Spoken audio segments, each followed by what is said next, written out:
충청도 사람들은 제가 겪은 대로는 대체적으로 유순하다 할 수 있습니다. 근데 유순하다는 것이 어찌 보면 우유부단할 때가 많이 있어요. 싫은 소리를 잘 하지 못합니다. 그것이 장점이 될지 아니면 단점이 될지 모르겠지만 다른 사람하고의 그 갈등을 가급적이면 피하려고 합니다. 그래서 싫은 소리를 잘 하지 못하고 그냥 좋은 것이 좋은 거다, 이렇게 될 때가 많습니다. 분명히 이러면 안 되는 줄 알면서도 상대방이 싫어할까 봐 안 됩니다 못하고 그냥 넘어가는 경우도 있습니다. 제가 충청도 사람이라 그런지 제가 관찰한 충청도 사람들은 대체적으로 그런 것 같아요. 근데 다른 지역의 사람들 이렇게 보면 진짜 똑 부러지는 분들 있습니다. 아주 분명한 자기 주장을 아주 분명하게. 근데 사실은 인간관계를 하다 보면 오히려 그것이 더 좋을 때가 많이 있어요. 사실은 딱 그 사람이 무슨 생각을 하고 어떻게 했으면 좋은지를 딱 말해주면 거기에 그것을 보고 또 이렇게 반응하기가 쉽거든요. 예를 들어서 제가 오래전에 오리지널 완전히 충청도 부부가 사는 집에 신방을 한 적이 있습니다.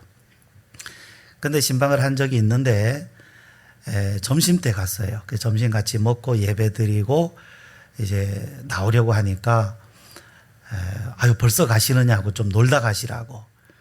그래서 또 차 마시고 커피 마시고 과일 깎아 먹고 하다 보니까 벌써 저녁이 가까워졌어요. 일어서려고 하니까 아이고 저녁 때 다 됐는데 벌써 가시느냐고, 저녁 드시고 가시라고. 그런데 또 저녁 시간 또 저녁 같이 먹고 또 일어서려고 하니까 또 저녁 먹었는데 이제 막 먹고 바로 일어서시느냐고. 그런데 도무지 이분들이 저것이 진심인지 아니면 그냥 인사인지 도무지 알 수가 없어요. 충청도 사람들이 좀 그런 것이 있거든요. 그런데 자기 의사 표현을 분명히 하는 분들 보면 저런 걸 좀 배워야 되겠다. 이거 우유부단하거나 애매모호한 태도가 이게 결코 좋은 게 아닌데 좀 그 분명한 자기 표현하는 것 좀 배워야 되겠다, 이런 생각을 합니다. 그런데 말이죠, 사도 바울을 이렇게 들여다보면 오늘 우리가 읽은 말씀을 보면 사도 바울은 틀림없이 충청도 사람은 아닌 것 같아요. 왜냐하면 아주 똑 부러져도 너무 분명하게 똑 부러지게 말씀하고 있기 때문에 그렇습니다. 어찌 보면 상대방이 이 말씀 듣고 상처를 엄청나게 받을 수도 있어요. 저주를 받을지어다. 나보고 저주를 받으라고? 나보고 예수님을 믿어서 구원 얻으라고 할 때는 언제고? 나보고 저주를 받으라고? 어떻게 사도가 돼가지고 그런 말을 다 할 수 있어? 할 만큼 아주 분명하게 이 말씀을 선언하고 있습니다. 그런데 사실은요, 사도 바울이 충청도 사람이든지 아닌지 그것이 중요한 것이 아니고요, 이 바울은 하나님의 말씀을 전하는 사람입니다. 하나님의 말씀은 정확해야 되고 분명해야 하고 다른 것과 타협할 수가 없습니다. 그렇기 때문에 진리를 전하는 사람으로서 그는 이 진리에 대해서 단호하게, 말하자면 사도 바울 자신도 목숨 걸고 상대방이 비록 상처를 크게 받는 한이 있더라도 잘못된 것은 잘못됐다라고 분명하게 말씀하고 있는 것입니다. 충청도 사람들처럼 좋은 게 좋은 거다 하는 것이 어찌 보면 신앙에는 그것이 마이너스가 될 수도 있겠다, 이런 생각을 해봅니다. 오늘 말씀을 읽다 보면요, 마치 사도 바울이 우리 곁에 서가지고 막 심각한 표정을 지으면서 너무너무 화가 나가지고 막 소리를 지르는 것 같습니다. 당신들이 어떻게 다른 복음을 따라갈 수 있습니까? 어떻게 당신들이 복음 아닌 다른 것을 따라갈 수가 있단 말입니까? 어떻게 그렇게 될 수가 있습니까? 막 소리를 치는 것 같아요. 다른 복음. 다른 복음이 뭐길래 이 다른 복음에 대해서, 이 다른 복음의 귀가 솔깃해서 따라갔던 이 사람들, 갈라디아 교인들에 대해서 그렇게 심각하게 충격적으로 사도 바울은 말씀할까? 8절 말씀을 우리 다시 한번 보시면요, 그러나 우리나 혹은 하늘로부터 온 천사라도 우리가 너희에게 전한 복음 외에 다른 복음을 전하면 저주를 받을지어다. 저주를 받을지어다. 네. 여러분, 내가 하나님 말씀 들으려고 교회 가서 이렇게 앉아 있어요. 어떤 사람이 설교를 하는데 듣기에 너무 좋은 거예요. 내가 듣고 싶은, 그냥 뭐 잘 된다, 잘 된다, 잘 될 거다, 예수 믿는 사람들은 잘 된다, 당신은 예수 믿으니까 틀림없이 잘 될 거다. 뭐 들으니까 기분이 너무 좋아지는 거예요. 진짜 잘 될지 안 될지 난 모르겠지만 어쨌든 듣는 동안에 굉장히 기분이 좋고, 나쁜 이야기는 당신이 잘못했다, 이거 고치라는 얘기는 한마디도 안 하는 겁니다. 그러니까 그 앉아있는 동안에 너무 좋은 거예요. 왜? 그 듣는 이야기가 좋고, 그것도 마치 입에다 막 꿀을 바른 것처럼 그냥 달콤한 이야기들을 하는 걸 내가 듣고, 참 은혜롭다, 저 사람 참 은혜롭게 설교 잘한다 하고 있는데, 그 다음에 어떤 사람이 와서, 여러분, 지금 여러분이 들은 이야기가 뭔지 아십니까? 하면서 여러분, 그리스도께서 우리에게 전한 복음 외에 다른 복음을 우리가 듣고 전한다면, 그런 사람들은 저주를 받기에 합당합니다 한다면 어떻겠습니까? 나는 은혜 받았다고 좋다 하고 있는데 어떤 사람이 와서 당신 저주를 받을지어다 그러면 네가 저주받아 그러지 않겠습니까? 너나 저주받아라.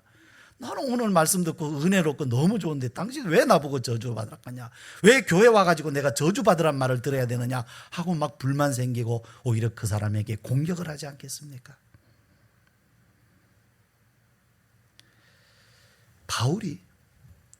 바울이 전한 말씀 중에 저주를 받을지어다라는 강력한 경고가 있어요.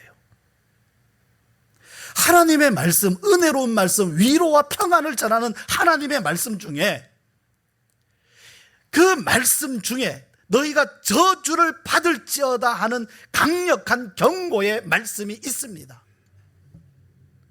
그런데 여러분, 우리가 한번 생각을 해 봅시다. 집에 약통이 있는데 그 약 중에는 먹을 수 있는 약도 있지만 어린이가 먹어서는 안 되는 약이 있어요. 만약에 어린이가 그것을 손을 대고 그 약을 먹는다면 큰일 나는 약이 있습니다. 어른들도 아주 특별할 때에만 먹을 수 있는, 먹어야 되는, 함부로 써서는 안 되는, 반드시 약사의 지도하에, 의사의 지도하에만 먹을 수 있는 약이 있다 합시다. 근데 아이가 그것을 먹는 건 줄 알고 기어가서 뜯어서 입에다 넣으면 그 약을 먹는 어린아이는 축복을 받을지어다 하겠습니까? 너는 그 약을 먹었으니까 너는 이제부터 튼튼해질 거야, 내 아이니까, 내 자식이니까 너는 잘 될 거야 하겠습니까? 그럴 수 없습니다. 아이는 죽습니다. 그 아이에게서, 아이가 울더라도, 아이가 울면서 떼를 쓰고 앙앙앙 하더라도, 엄마 왜 그러느냐고 하더라도 그 아이의 손에서 그 약은 뺏어야만 되는 것입니다. 너는 이거 먹으면 안 돼, 너 이거 먹으면 안 돼, 너 이거 먹으면 죽어. 사도 바울의 말씀 속에는 강력한 경고가 들어 있습니다. 그런데 여러분 보십시오. 죽으라는 겁니까? 진짜 저주받았으면 좋겠다는 말씀입니까? 그렇게 하면 안 된다. 너는 살아야 된다. 고집 부리면 안 된다. 돌이켜야 된다. 그래야 산다. 라는 오히려 정말로 살 길로 가라고 하는, 죽는 길로 가면 안 된다는 경고 아니겠습니까? 살으라는 것 아니겠습니까? 반대죠. 아이가 먹지 못할 약을 들고 손에 들고 있는데도 얘야 이쁘지? 한번 먹어봐. 얼마나 맛있는지 몰라. 너 한번 이거 먹어봐. 아이는 그것을 진짜 먹어도 되는 줄 알고 입에다 넣습니다. 그렇게 달콤하게 말하는 사람이라면 아이를 살리는 사람입니까? 죽이려는 사람이겠습니까? 여러분, 우리를 살리는 말씀이 항상 우리에게 달콤하지 않습니다. 우리를 죽이는 말들이 반드시 우리에게 거칠고 듣기 싫은 말로만 들리지 않아요. 반대입니다. 살리는 말씀이 오히려 듣기 싫은 말씀으로 들릴 수 있고요. 우리를 죽이는 것이, 죽이는 말들이 오히려 우리들에게는 솔솔솔솔 넘어가는 꿀처럼 꿀처럼 입에 낸 그런 말들일 수 있다는 사실 잊어서는 안 됩니다. 자, 이 바울이 저주를 할 만큼 강렬하게 말씀하는 이유는 그만큼 심각하기 때문에, 말하자면 치명적이기 때문입니다. 교회를 뿌리부터 흔들어 놓고 성도들의 신앙을 뿌리에서부터 흔들어서 넘어뜨리는, 교회가 교회되지 못하게 하고 참 믿음을 찾지 못하게 하는 심각한 문제를 일으키기 때문에 저주를 받을지어다 할 만큼 심각하게 사도 바울은 말씀하고 있는 것입니다. 그런데 문제가 하나 있어요.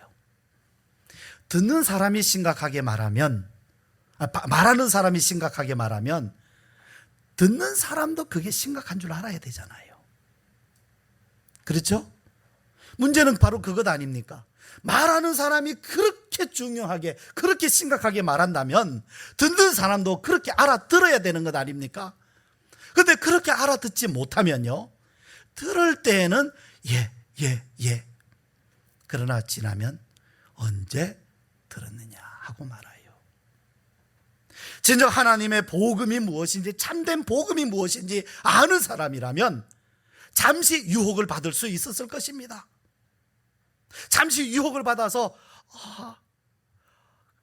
잠시 거기에 유혹이 됐다가도 맞아, 그래, 그게 아니지 하고 바로 돌이킬 거예요.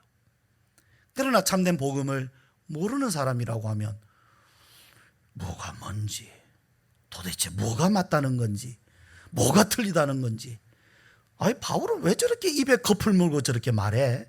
왜 그래? 전혀 그 심각성도 모를 것이고 돌이킬 마음도 갖지 못할 것입니다. 모른다면 말이지요. 다른 복음이란 무엇입니까? 다른 복음, 바울이 언급한 것처럼 다른 복음은 복음이 아닌 것입니다. 복음 중에서 다른 복음이 따로 있는 것이 아니라 복음이 아닌 것, 즉 복음으로 포장된 거짓말입니다. 아니면 혼합된 말이든지, 혼합된 말이든지 거짓이 포장된 것. 왜 이것이 심각합니까? 사람들이 거기에 현혹되기 때문이죠. 근데 10절 말씀을 보면요, 10절 말씀을 보시면 이제 내가 사람들에게 좋게 하랴 하나님께 좋게 하랴, 사람들에게 기쁨을 구하랴, 내가 지금까지 사람들의 기쁨을 구하였다면 그리스도의 종이 아니니라. 무슨 이야기겠습니까? 다른 복음은 사람들이 좋아하는 겁니다. 사람들의 마음을 기쁘게 하는 겁니다. 이 마음을 움직이는, 마음을 울리는. 한번 생각을 해봤어요. 우리가 읽는 성경 말씀이 우리의 심금을 울리고 있는가? 아니면 유명한 작가의 소설이나 시가 또는 노래가 더 우리의 마음을 울리는가? 성경 말씀이 어떤 유명한 소설이나 시만큼 성경이 우리의 마음을 그렇게 울린 적이 있던가? 어찌 보면 성경 말씀이 그렇게 감동적이진 않아요. 성경 말씀이 중요한 것은 이것이 진리라는 것이 중요한 것이지, 이것이 우리의 심금을 울리는 그런 아주 훌륭한 문학 작품은 아니란 사실. 그러니까 성경을 읽으면서 막 눈물이 철철철철 날 만큼 그런 감동적인 내용들로 기록되어 있는가? 그렇지는 않다는 거죠. 성경은 옳은 말씀입니다.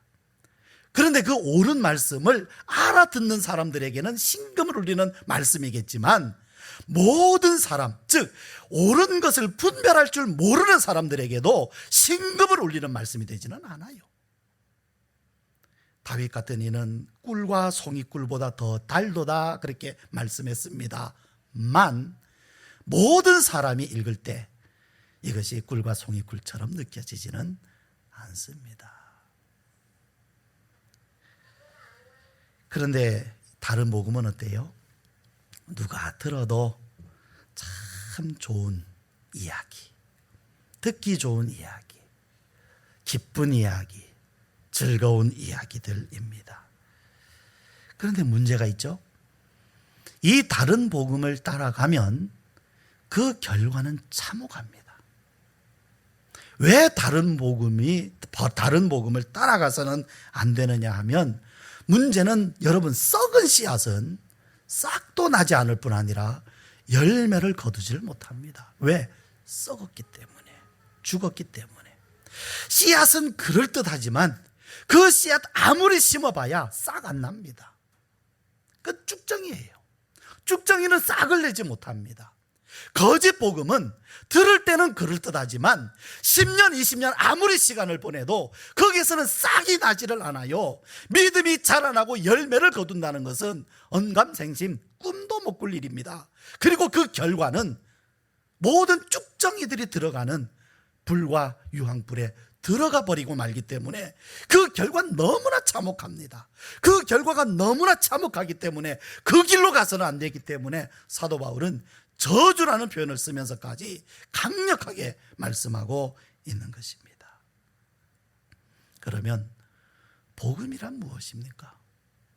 오늘 말씀 중에서 우리가 복음이 무엇인가 우리가 찾아보면요, 11절 말씀에 있는 것과 같습니다. 11절 12절에 있는 말씀인데요, 첫 번째, 복음은요 사람의 뜻을 따라 된 것 아니다. 사람의 뜻을 따라, 사람이 토론하고 생각하고 궁리하고 연구해서 나온 것 아닙니다. 누가 만들어낸 것, 지어낸 것 아닙니다. 아니에요. 그러면 어디서부터 나왔습니까? 12절 우리 같이 읽죠. 시작. 이는 내가 사람에게서 받은 것도 아니요 배운 것도 아니요 오직 예수 그리스도의 계시로 말미암은 것이라. 어떤 일이 있었습니까? 그리스도께서 성령으로 말미암아 사도 바울의 마음속에 열어 보여주신 거예요. 그러니까 누구에게 가서 배운 것, 들은 것도 아니고 그리스도께서 성령으로 그의 마음속에 이것을 보여주신, 계시란 말이죠. 계시라고 하는 것은 보여주시는 거예요. 그런데 여러분, 이 계시, 즉 이 복음을 알기 전에 바울은 이 복음에 대한 어떤 태도를 취했습니까? 이 복음을 알기 전에 바울은 어떤 태도를 취했어요? 이 복음이야말로 이 땅에서 없애버려야 할 거다. 이 복음을 믿는 사람, 전하는 사람, 이 땅에서 없애버려야 된다. 씨를 말려버려야 된다. 이 복음을 박해했습니다. 바울이 박해했어요. 바울이 반대했어요. 이 복음을 싫어했어요. 이 복음을 알기 전까지. 다시 말씀드려서 이 복음을 알기 전과 안 후에 바울은 완전히 정반대가 되었습니다. 알기 전에는 이 복음은 무관심한 정도가 아니라 없애버려야 할 것으로. 그러나 이 복음을 안 다음에는 이 복음을 위해서 자기 목숨까지도 드리는 그런 삶으로 바뀌어버렸던 것입니다. 이 복음이 뭐길래? 이 복음이 뭐길래? 여러분, 잠시 한번 여러분 생각을 해보세요. 내가 지금까지 살아오면서 내 인생을 완전히 180도로 바꿔놓을 만한 그러한 것, 그러한 일 또는 그런 사상, 그런 지식이 뭐가 있는가? 나의 인생을 완전히 180도로 생각뿐 아니라 행동까지 바꿔놓을 그러한 것이 뭐가 있을까? 바울에게 있어서는요, 틀림없이 그렇게 됐었어요. 그가 발견한 복음이 무엇이기에? 바울은 도대체 뭐를 발견했기에 그렇게 자신의 태도가 180도로 바뀔 만큼 복음은 그에게 강력한 영향을 끼쳤느냐라는 거죠. 그렇다면 우리도 소원을 가져볼 필요가 있어요. 아니, 가져야 돼요. 아, 그래, 나도 이 복음을 알아야 되겠다. 정말로 내 인생을 180도로 바꿔놓을 이 진리를 나도 한번 발견해 봤으면 좋겠다. 그런 소원을 우리는 가져야 될 것입니다. 세 번째로 이 복음은 무엇입니까? 복음은 하나님의 은혜에 관한 것이죠. 하나님의 은혜. 이제 이 갈라디아서 앞으로 계속 이 말씀이 더 자세하게 나옵니다만, 오늘은 6절 말씀 보시면 그리스도의 은혜로 너희를 부르시니, 은혜로, 즉 복음은 은혜에 관한 거예요. 그러면 다른 복음은 뭐겠어요? 다른 복음은 은혜를 잊어버리는, 은혜를 던져버리는 거예요. 복음은 은혜에 관한 것입니다. 은혜에 관한 말씀. 하나님은 우리에게 은혜를 베푸신다. 하나님은 우리를 은혜로 구원하신다. 하나님은 우리를 은혜로 만나신다. 하나님의 은혜로 우리를 자녀로 삼으신다 하는 모든 은혜에 관한 것입니다. 은혜에 관한 것. 은혜는 뭐라 그랬어요? 하나님께서 우리에게 값없이 주시는 것들입니다. 그런데 다른 복음은 뭐예요? 그럼 은혜로 되는 것이 아니라 사람이 애써 얻어야 된다. 은혜를 거절하고 은혜를 부인하고 사람의 자기 의를 주장하는 그것을 다른 복음이라고 말씀합니다. 자, 그 다음에 우리가 이전에 이제 1절부터 5절 말씀, 지난주에 읽었던 말씀 중에서 보면 복음은 무엇입니까? 4절 말씀에 있죠. 그리스도께서 하나님 곧 우리 아버지, 4절입니다. 아버지의 뜻을 따라 이 악한 세대에서 우리를 건지시려고 우리 죄를 대속하기 위하여 자기 몸을 주셨으니. 자기 몸을 주셨다. 누가? 그리스도께서. 왜? 이 악한 세대에서 우리를 건지시려고. 악한 세대에서 정말로 나는 내 마음 속에서 또 이 시대 가운데서 나는 구원받기 원합니다. 정말로 이 악한 세대에서 하나님 나를 건져 주십시오. 하나님께서 나를 건져 주시는, 우리가 이 악한 세대에서 건짐받는, 구원을 얻는 바로 그 소식, 그 은혜, 이에 대한 말씀이 복음입니다. 자, 이제 바울은 갈라디아서를 통해서 하시고 싶은, 우리에게 전하시려고 하시는 말씀이 무엇입니까? 성령께서 이 바울을 통해서 우리에게 주시는 말씀이 무엇입니까? 사실 우리가 이 말씀을 읽으면 우리가 아는 말씀들이에요. 복음이 어디서 새로운 복음이 따로 있는 건 아니잖아요. 근데 중요한 것은 뭡니까? 우리가 전에 들은 바 하나님의 말씀인 복음을, 처음에 받은 그 말씀을 끝까지 마음에 지키고 간직하고 이 말씀을 믿는 믿음에서 떠나지 말라 하는 말씀입니다. 다시금 말씀드려서 구원은 은혜로 받고 그 다음에 우리의 생활은 우리가 노력해야 된다, 이렇게 말씀이 가지 않습니다. 구원을 은혜로 받았으면 우리의 삶의 모든 힘도 지혜도 이제는 하나님의 은혜로부터 공급을 받아야 됩니다. 우리의 모든 생활이 하나님의 은혜 안에 있어야 됩니다. 구원만 은혜로 받고 그 다음부터는 은혜 갚기 위해서 일평생 하나님을 위해서 이렇게 해야 된다, 이런 말씀이 아니란 이야기입니다. 은혜로 구원받았으면 하나님을 위해서 사는 것도, 헌신하는 것도, 하나님을 위해서 거룩한 삶을 사는 것도, 모든 것이 어디서부터? 은혜로부터 나와야 된다는 사실입니다. 오직 의인은 믿음으로 말미암아 살리라, 이렇게 말씀하고 있습니다. 우리가 받은 말씀을, 이 구원의 말씀을 소홀히 여기면 안 됩니다. 내가 죄인인데 죄인된 나를 그리스도의 보혈로, 그 십자가의 희생으로 나를 구원하셨다 하는 이 사실을, 이 말씀을 우리는 우리 마음속에 한시라도 그 말씀이 흐려지게 해서는 안 됩니다. 만약에 우리 마음속에 잠시라도 이 말씀을, 복음을 소리하면 즉시 다른 복음이 우리 마음을 현혹시키게 되기 때문에 그렇습니다. 믿음이라고 하는 것은 우리가 이미 아는 말씀을 가지고 그 말씀 안에 머물러 있는 것이고, 그 말씀 안에서 우리는 자라날 수가 있어요.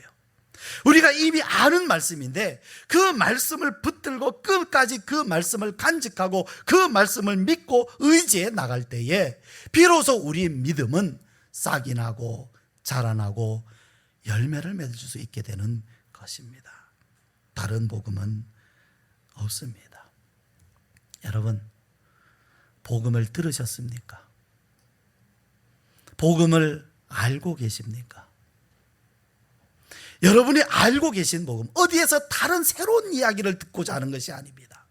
오늘 내가 이 말씀을, 이 복음을 믿음 가운데 지키고 있고 그 믿음 가운데 내가 머물러 있느냐라는 사실, 우리가 이 말씀 통해서 다시 한번 우리가 생각하고, 다시금 우리가 이 말씀이, 이 진리가, 이 복음이 우리 마음 안에서 확고하게 세워지고 그 말씀의 반석 위에 우리의 믿음이 있기를 위해서 우리는 또한 기도해야 하겠습니다. 이 시간 우리 함께 기도합시다. 우리가 들은 복음의 진리를 더 확고하게 알고 또 확실하게 알고 확고하게 붙들며 그 말씀 위에 우리의 믿음이 자라나도록 우리 함께 은혜를 구하며 기도하시겠습니다.